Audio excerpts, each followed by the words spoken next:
એ ખૂણામાં પડ્યો રહેશે હવે.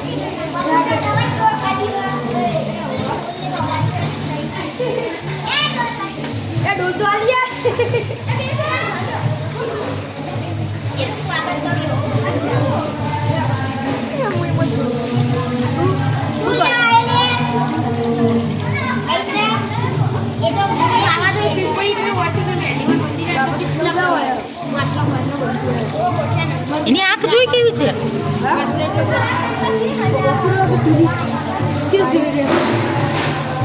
એના પગ જોયા? એ ખુલશે ને પગ ખોલે ને એના ના નાન માર ઘર લેના ને શું કરવાનું? ના કઈ